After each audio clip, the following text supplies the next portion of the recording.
day, folks, and welcome back to Ed's Garage. Very excited to bring to you today the slightly redesigned 2022 Kona Ultimate N-line trim. Yes, that's right, the Kona now has an N-line trim.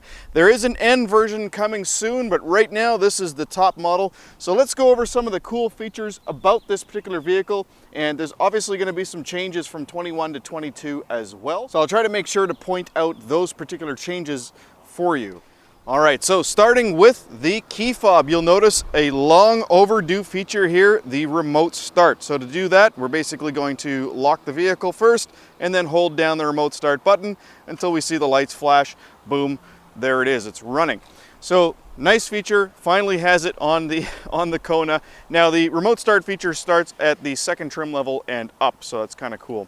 All right, as you can tell, the front end is very different from the previous generation. So we still have our daytime running lights up here, but they do look quite a bit different, and that is also our turn signal, so it looks pretty cool.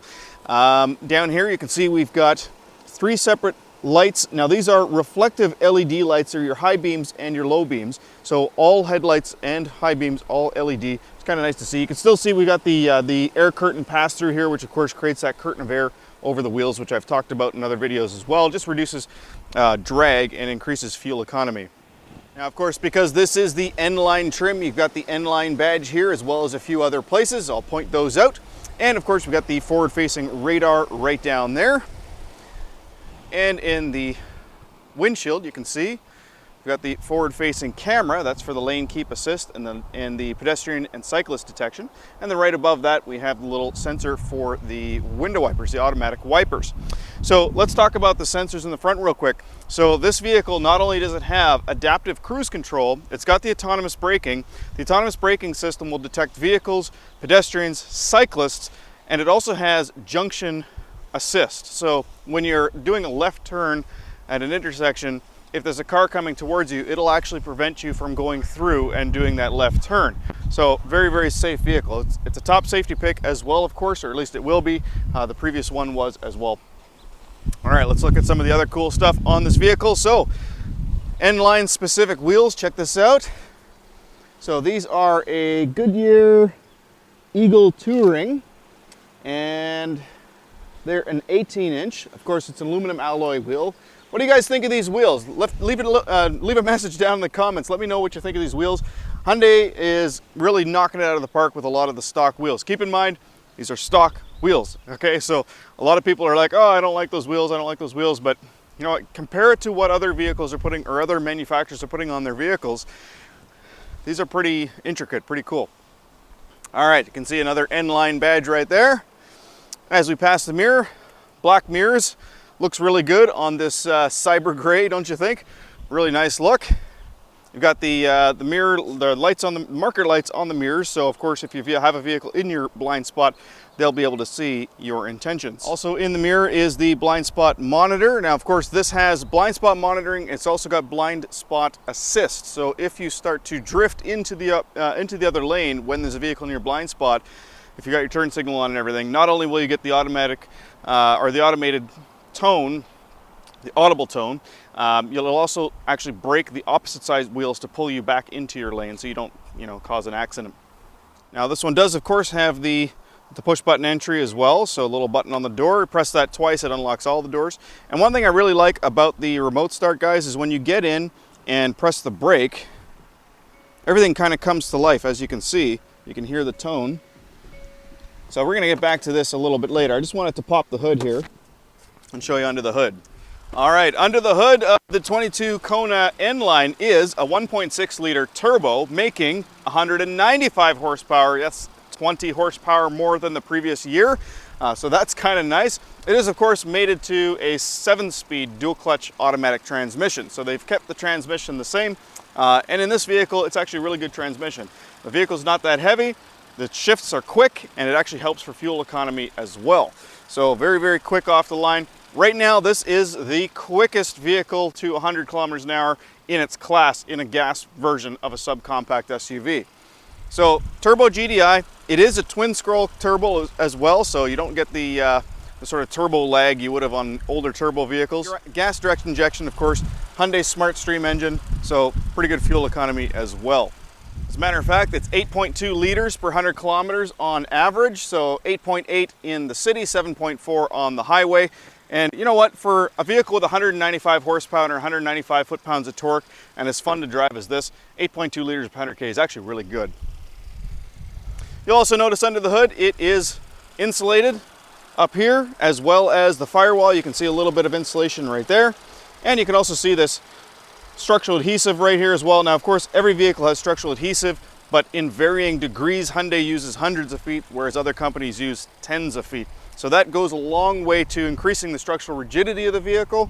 They put that structural adhesive in between welded points to increase the strength of those welded points, but it also allows Hyundai to actually combine materials that ordinarily can't be combined. So obviously you can't put aluminum and steel together because you get a galvanic rust response. You put that structural adhesive in between and it solves that problem. So when they use a lot of structural adhesive, which of course is heavily used in the airline industry to hold airplanes together, so it's probably a good thing, it increases the torsional resistance of the vehicle, but it also increases the safety of the vehicle. Add that to the fact that we're using about twice as much advanced high-strength steel on these vehicles as well. High-strength steel has a higher tensile strength and weighs significantly less than regular mild steel. So good, strong chassis, great handling out of this vehicle as well. Improved performance on the N-line with better suspension, low profile tires, and obviously more power. All right, coming around to the back of the vehicle, you can see we've got new tail lights. They are a new design, LEDs, new backup lights as well, and parking sensors here, a whole new rear design. Got that sort of cool air damper there. You've got the twin chrome exhaust tips. It's a really good looking car, don't you think? If you like the look of this vehicle better than the previous generation, please let us know in the comments. Leave a comment below. Let's open up the hatch and have a look in the trunk space here. We're looking just over 19 cubic feet of space back here with the seats up. However, when we put the seats down, up to a maximum of about 46 cubic feet. So a pretty decent amount of space. Keep in mind, this is a subcompact SUV. Okay, now this vehicle, of course, it competes with the likes of the Mazda CX-3, the Honda HR-V, the Toyota CHR, which by the way doesn't come in an all-wheel drive version, so it doesn't really compete with that. But compared to those ones, the cargo space is pretty similar. Some are better, some are worse. This one's not bad. It's certainly usable space. But what Hyundai's done is actually made it very, very customizable. So of course you can take this out very easily. And of course you got a 60-40 split rear bench. So let's throw those seats down. And I'd like to point out, you'll notice the floor is flat right from the back of the seat all the way over the bumper lip here. But if you need a little bit of extra height, you can actually take the floor, you pull it out, drop it down, and when down all the way, you got a few extra inches of height now. So if you need a little bit more room, you can drop the floor down, but of course, then it's not flush with the bumper. Underneath the floor is still a spare tire, and you get a free cargo net with the vehicle standard as well with the N-line trim. And another important thing to note is that even at 6'2", I can actually fit underneath the hatch. If you're a taller individual, or even if you're not, any of these vehicles that you're looking at, check to see how high that lid goes, because honestly, if you bang your head constantly every time you're going to load groceries in here, you're gonna hate your car. So this one actually has decent headroom underneath the hatch. Of course, when it's pouring rain, you can kind of stand under here and hide when you're loading your groceries, and that's important. At least I think it is.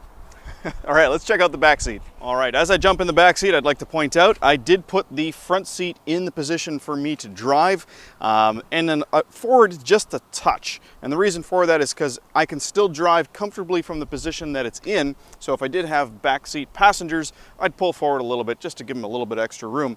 But as you'll see, it's actually not bad. I'm 6'2".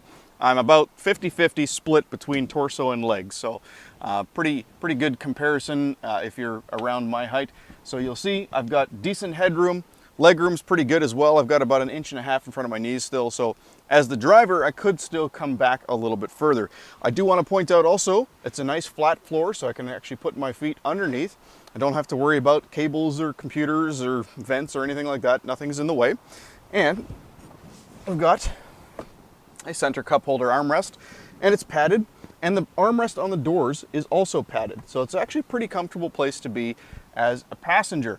You'll notice actually now that we're in here, we've got this beautiful black leather interior, red stitching on the seats, as well as the steering wheel, which I'll show you in a minute, and a black headliner. So it just looks really nice. This headliner is not going to pick up dirt and grease and dust and whatnot as easily, obviously, as a lighter cut. Well, it'll pick it up, but you won't see it as much as you would with a lighter headliner. So black headliner is also always quite nice. Now, the other thing in here is the solid seat backs. So if you do have somebody sitting back here that's going to be hitting the seat, or kids or whatnot, you know, you're not going to feel that as much as the driver or the front seat passenger. Also on the back of the passenger seat is the storage net, and each of the passengers in the back gets a grab handle, and this one actually has a little hook as well.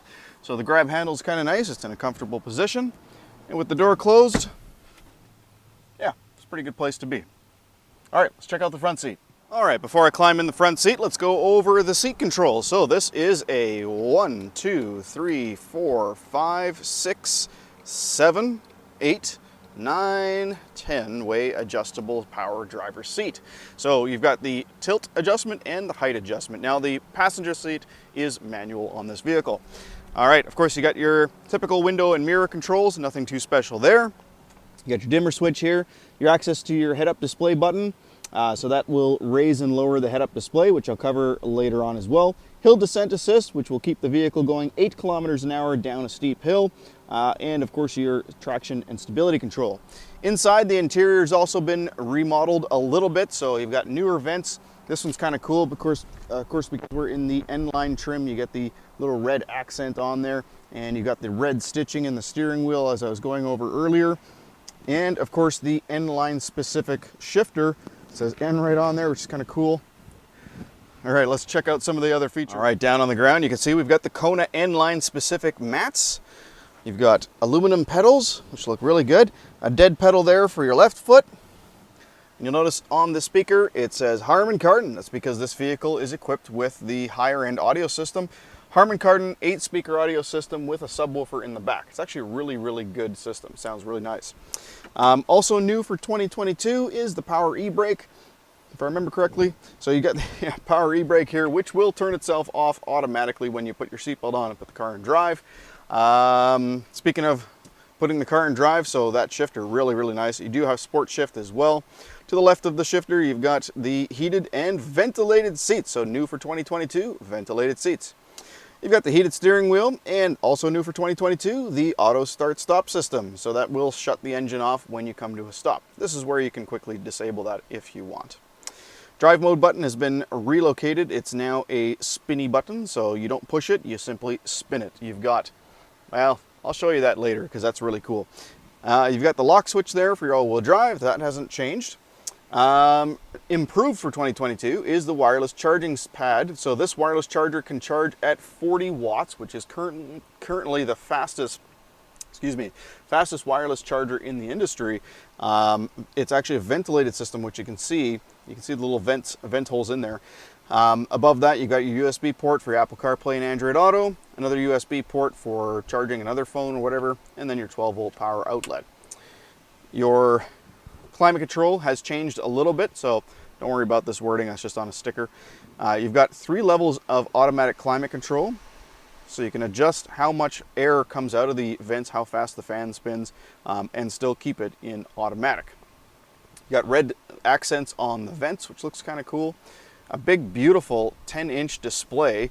Now this 10-inch screen is pulled from other Hyundai models. Further up, you've got an auto-dimming rear-view mirror with buttons for calling for roadside assistance, calling for Google navigation assistance, emergency assistance. Now this does also have automatic emergency assistance. So if you get into an accident, God forbid, the airbags go off, it'll call emergency services for you with that free Blue Link that you get for 3 years. After 3 years, you do need to pay for it. Don't ask me how much it is because they haven't started charging in Canada yet.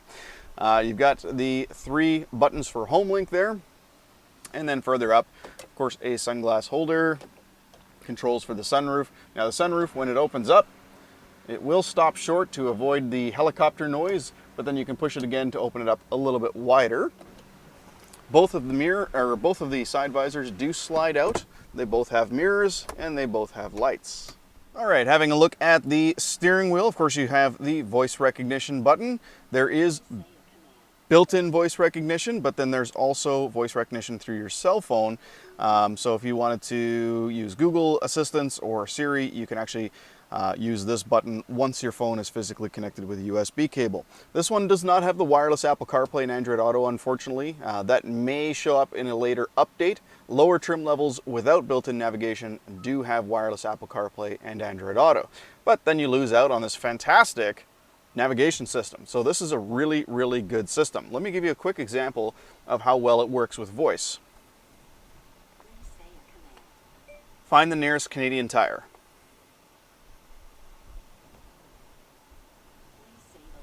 One.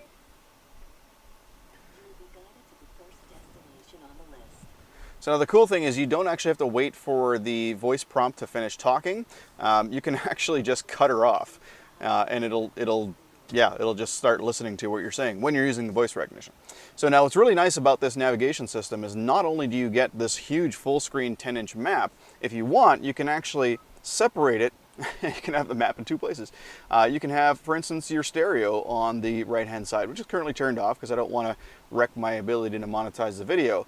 But you can also have things like the time, the compass, the outside temperature, and weather information. Weather information will become available if you have HD radio enabled. So that's pretty cool.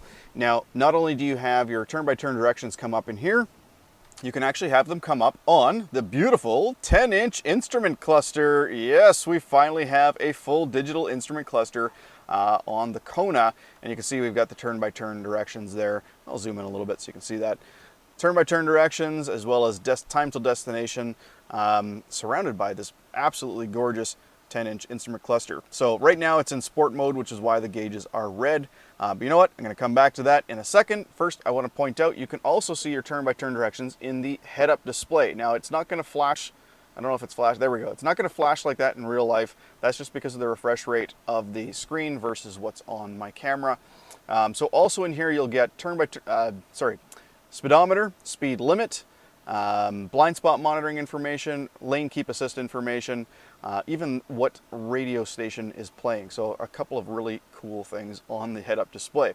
And of course, if you don't like the head-up display, you simply press this button here, and away it goes, disappears into the dash. And check this out, it's even covered, so you're not going to get dust on your head-up display. That's something that other companies haven't thought about, at least the ones that have the separate display screen versus what's on the windshield. Okay, let's talk about that instrument cluster. So first off, you notice the gauges are in red because we're in sport mode. And if I adjust the drive mode, there's normal, gauges turn white. And then there's also a smart mode. So you got a couple of different views here. So normal and sport have two different views. Smart mode kind of looks like normal. So with the drive modes, by the way, normal mode is normal. Sport mode tightens up the steering wheel and gives you a little bit extra low-end kick. And then smart mode is dynamic. It actually looks at how you're driving and adjusts accordingly. It'll put you into a comfort eco mode or into a dynamic sort of sport mode if you're driving aggressively and you need to get somewhere fast. I didn't say that. All right. On the steering wheel, you have buttons here to actually control what's on that screen. So let's have a look at some of the options on that screen. So right now, as we talked about earlier, we're in the turn-by-turn directions. If I press this top button on the steering wheel, though, I can actually view some other things. So I'm going to start at the beginning here. Here's our attention level. So that's basically how attentive the car thinks you are based on how you're driving. If it gets down to low, it'll actually tell you to consider taking a coffee break. That is right. It actually will warn you if it thinks you're getting tired. Also on this particular menu in the sub-menus, you've got your lane keep assist screen. And then if we bump one over, so now we're in the trip computer, you got digital speedometer, drive information, trip A, trip B, basically accumulated information, an auto stop timer, and then bumping one over takes us to our route destination again. And then one over again shows us the all-wheel drive system, which, by the way, guys, the all-wheel drive system in this vehicle is phenomenal. It's a system designed and engineered right here in Canada by a company called Magna International. And one of the cool things that it does is it actually puts power to the rear wheels proactively under any sort of acceleration. Now, the reason that's important is because other vehicles, other manufacturers, what they'll do is they'll let the front wheels spin, and when they've lost traction, then they put power to the back. It's like a reaction to slipping surfaces. However, this vehicle will proactively put power to the rear under any sort of acceleration. I'll quickly demonstrate that. All right, so I've put the vehicle into drive. You'll notice it's actually already ready to send power to the rear wheels, and it's got more power going to the front wheels. But watch what happens when I accelerate quickly. Pretty cool, eh? So it actually actively put more power to the rear wheels because it felt that it saw that I was accelerating quickly. So it's able to split up to 50% front to rear, and that just makes the vehicle more capable.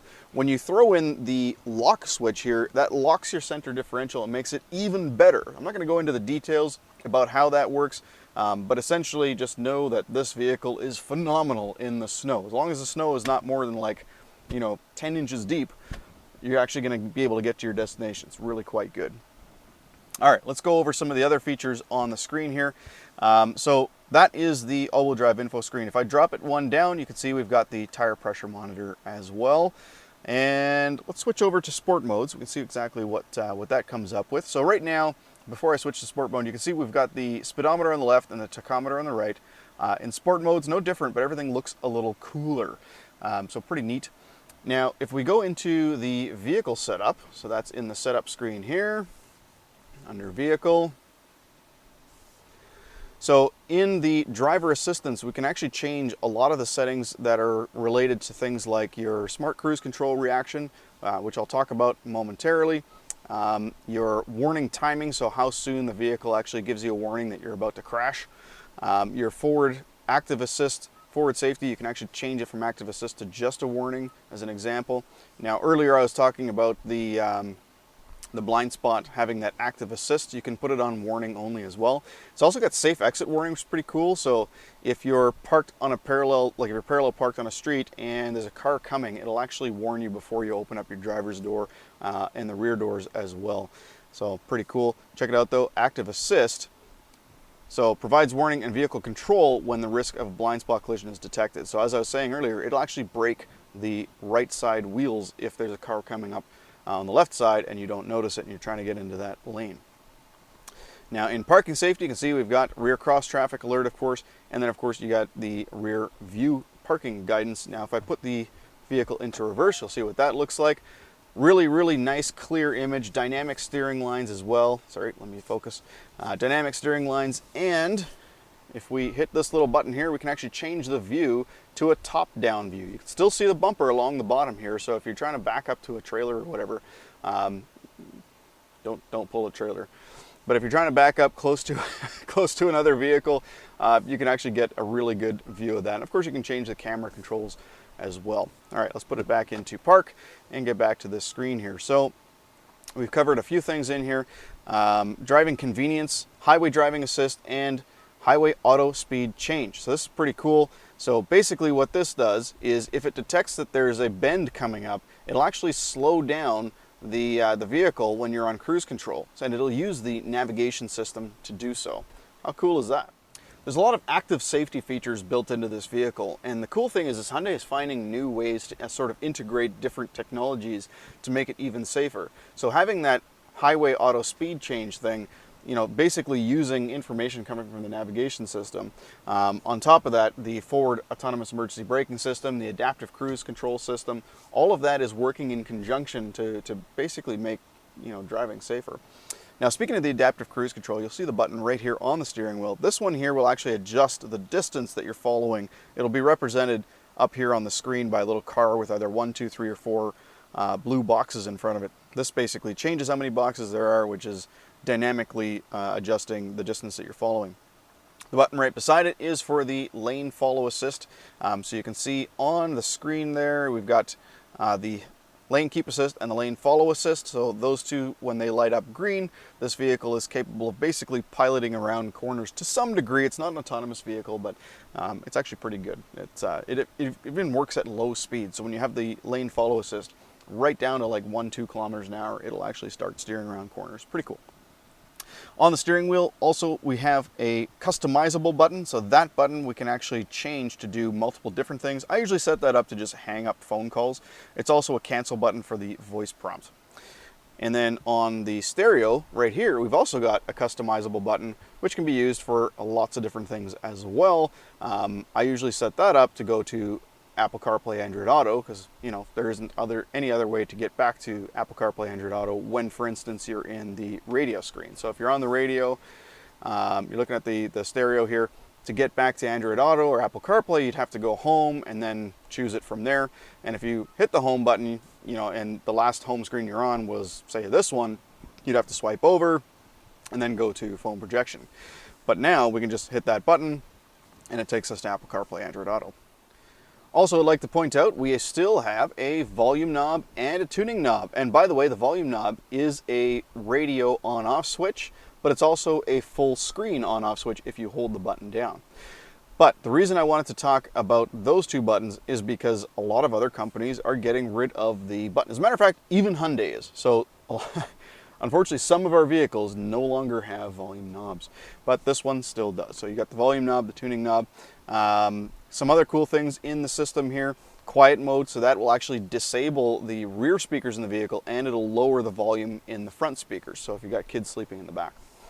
Valet mode, so if you have BlueLink set up, you can actually set up valet mode, so when you're handing off the vehicle to a valet, they can basically run the vehicle for long enough time to get it parked.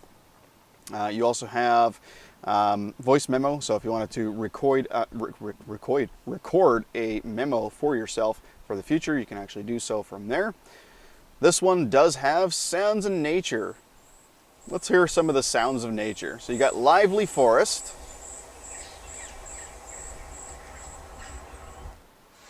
calming sea waves, rainy day.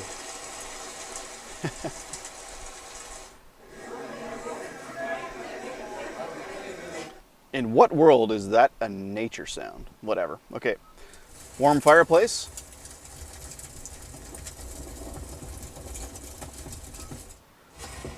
Snowy village.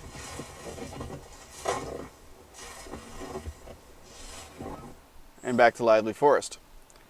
Yeah, it's kind of weird. I had it turned up really loud. I don't know how well the sound's coming through with the microphone. I mean, it actually sounds really good. It sounds very natural, very good. They haven't actually changed the sounds of nature sounds in a couple of years, so I'm starting to think it's just silly now. I mean, it was silly when it came out, but it's even more silly now. Just because it's the same sounds of nature for the last 2 years. You'd think they'd, update that. Another nice thing about this system is that it can actually play texts. So if you get a text message, it's able to actually play back text messaging to you. It also has BlueLink, of course. Now, BlueLink you have to set up initially, but you get things like weather information. You can do vehicle diagnostics from here. You can check your maintenance schedule. And BlueLink also allows you to remote start the car from your cell phone. You can unlock the doors from your cell phone, find the vehicle on a map from your cell phone. You can even track it if it gets stolen, right? So pretty cool. Again, that's free for 3 years. So let's talk about what you get with the vehicle aside from the vehicle. So BlueLink free for 3 years, Sirius XM satellite radio for 3 months, which they often forget to disable. You get 5 years of roadside assistance anywhere in North America, and 5 years or 100,000 kilometers of limited comprehensive coverage, which isn't a bumper-to-bumper warranty, but it's the closest thing you can get in the industry to that. It covers most of the components. So the stereo is covered for 3 years 60, but the power driver's seat, the heated seats, the ventilated seats, the power windows, the power locks, the power mirrors, all of that's still covered for the full 5 years and 100,000 kilometers. That's a couple of years more than everyone else, okay? So it's not just powertrain warranty like every other company. All right, guys, I think that's it. I don't think I missed anything. If I did, I apologize. There's a lot to cover in this vehicle. It's a great car, guys. Honestly, I didn't really like the 2021 and prior Konas. I didn't think they looked very good. And I don't know, I just didn't like them. But now, I like this car. I think this car is fantastic. It's comfortable. The seats look cool with the N badge in there. I would get the N-line. I wouldn't go for any of the lower trims. I think the front end redesign looks fantastic. The back looks better. Whether or not it looks fantastic, everything looks subjective. The interior accoutrements, the comfort, everything's been improved a little bit, and just enough for for me to like this car a lot, comparatively speaking. You know, even just that sweet 10-inch instrument cluster, that alone is super cool. So I'm glad to see Hyundai's doing that in pretty much every model now, with the exception of the Venue. Guys, I hope you enjoyed this video. If you did, please don't forget to hit like and subscribe, and hit the bell icon for future videos as well. Thank you so much for watching. Have a great day.